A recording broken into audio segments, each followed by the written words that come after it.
안녕하세요. 오늘 딥다이브에서는 당신께서 제공해주신 KCTC 009070이죠. 이 종합 분석 보고서를 통해 기업을 한번 깊이 파헤쳐 보겠습니다. 네, 1973년에 시작했으니까 와 정말 역사가 긴 종합물류경입니다. 네, 맞습니다.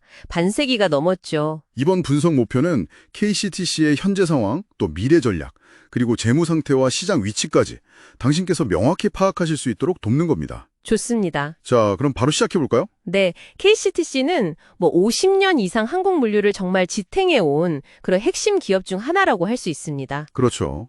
컨테이너 터미널 운용부터 항만 하역, 운송, 보관, 그리고 요즘 아주 중요해진 제3자 물류, 3PL 서비스 있지 않습니까? 아, 3PL. 네. 네, 그리고 국제 물류 주선까지 정말 말 그대로 물류의 A부터 Z까지 다룬다고 볼 수 있습니다. 정말 광범위하네요. 네, 전국 주요 항만하고 또 내륙 거점에 아주 촘촘하게 네트워크를 구축했다는 게 이 회사의 큰 강점이죠. 그렇군요.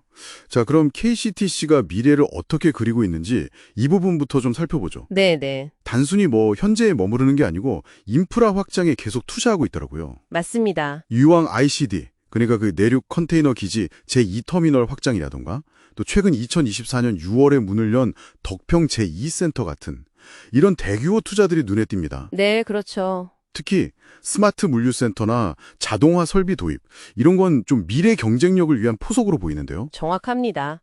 그게 다 운영 효율성을 높여서 비용은 줄이고 또 서비스 질은 높이려는 그런 전략이죠. 아하. 근데 여기서 당신께서 좀 주목하셔야 할 점이 있습니다.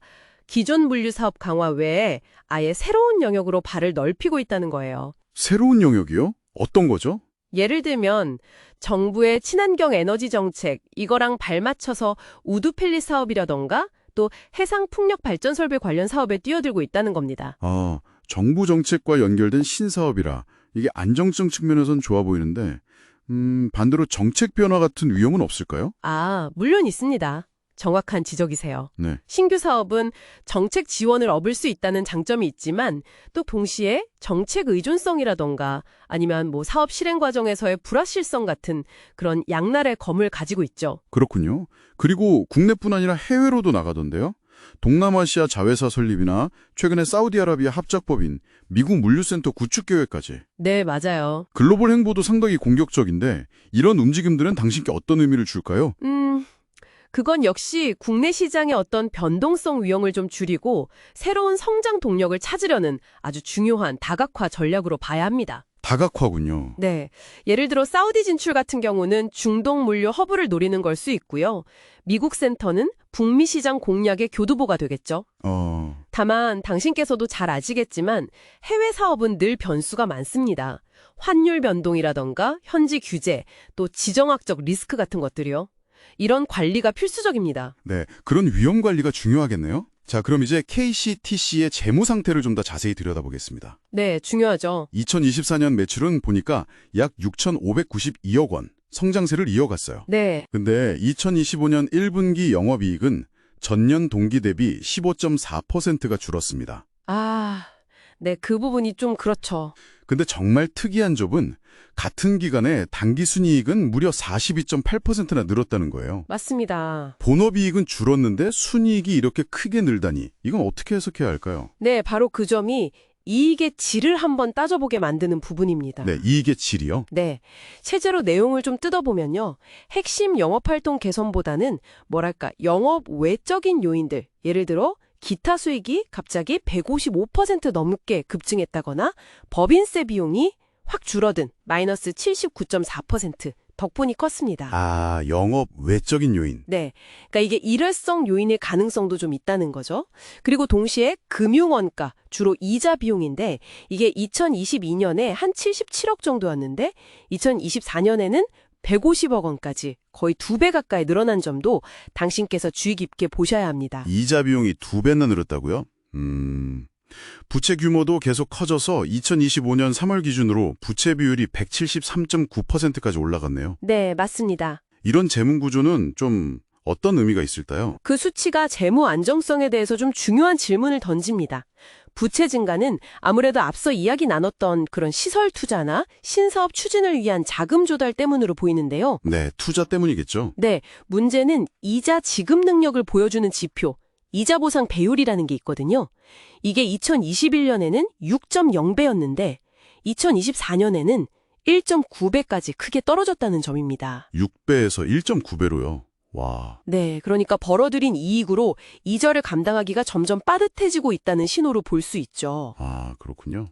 그리고 또 하나, 매출이 늘어도 영업활동 현금 흐름, 그러니까 실제 영업으로 벌어들인 현금은 오히려 줄어드는 추세예요. 이건 결국 성장을 위해서 외부 자금, 특히 부채에 상당히 의존하고 있다는 걸 보여주는 거죠. 재무적인 부담이 좀 커지고 있는 상황이군요. 이런 상황에서는 시장 내 경쟁 우위를 지키는 게 더 중요할 텐데 경쟁 환경은 어떻습니까? 국내 물류 시장은 잘 아시다시피 동방, 세방, 한진 같은 아주 쟁쟁한 기업들이 경쟁하는 굉장히 치열한 곳입니다. 네, 그렇죠. 다만 KCTC가 좀 주력하는 분야 중 하나인 쌈PL 시장은요. 미국이나 유럽은 시장 침투율이 90%가 넘는 데 비해서 우리나라는 아직 한 33% 정도거든요. 아, 아직 낮네요. 네. 그래서 성장 잠재력 자체는 크다고 평가를 받습니다. 이런 상황에서 KCTC의 주가 지표를 보면 PER이 4.89배, PBR이 0.43배 정도 2024년 말 기준인데 이게 업종 평균보다는 좀 낮아요. 아, 저평가 가능성이 있겠네요. 네, 그런 시사점을 주죠. 그리고 2024년 기준으로 배당 수익률도 한 1.92% 정도 되니까 꾸준한 배당은 주주환원 노력도 보여주는 부분이고요. 하지만 그 저평가에는 혹시 앞서 당신과 제가 함께 짚어봤던 그런 재무적 위험 요인들이 반영되어 있을 수도 있겠군요? 그럴 가능성이 상당히 높다고 봅니다. 그렇겠죠. 결국 그 저평가라는 매력과 재무 위험 사이에서 어떻게 균형점을 찾아갈지가 관건이 될 것 같습니다. 자, 그럼 정리를 한번 해보죠. KCTC는 50년 넘는 탄탄한 업력을 기반으로 해서 스마트 물류 도입이나 신재생 에너지 분야 진출, 또 글로벌 확장 같은 아주 야심찬 성장 전략을 추진 중인 기업입니다. 네, 그렇습니다. 당신께서 보신 것처럼 성장 잠재력이나 기회 요인은 분명히 존재하는데요. 네, 기회는 있죠. 다만 그 공격적인 투자 과정에서 부채가 좀 늘어나고 재무건전성 지표가 다소 약화된 측면도 저희가 확인했습니다. 맞습니다. 국내 3PL 시장의 성장 가능성 같은 기회 요인하고 또 증가하는 재무 레버리지라는 위험 요인이 같이 있는 상황이죠. 근데 공존하는군요. 결국 KCTC가 지속 가능한 성장을 이루려면 그 신규 투자들을 성공적으로 안착시키고 또 핵심인 물류 사업의 수익성을 개선해서 안정적인 현금 흐름을 만들어내는 것, 이게 가장 중요한 핵심 과제가 될 겁니다. 그렇죠. 안정적인 현금 흐름 확보. 마지막으로 당신께 생각해볼 질문 하나를 던지면서 마무리하겠습니다. 네. KCTC가 정부 정책과 아주 밀접한 친환경 에너지 신사업에 점점 힘을 쏟고 있는데요. 앞으로 이 기업의 성공 방정식에서 물류 운영 능력이라는 내재적인 역량과 정책 변화나 보조금 확보 같은 외부 요인의 비중은 과연 어떻게 변해갈까요? 이 점을 한번 고민해 보시면 KCTC를 더 깊이 이해하시는 데 도움이 될 것 같습니다.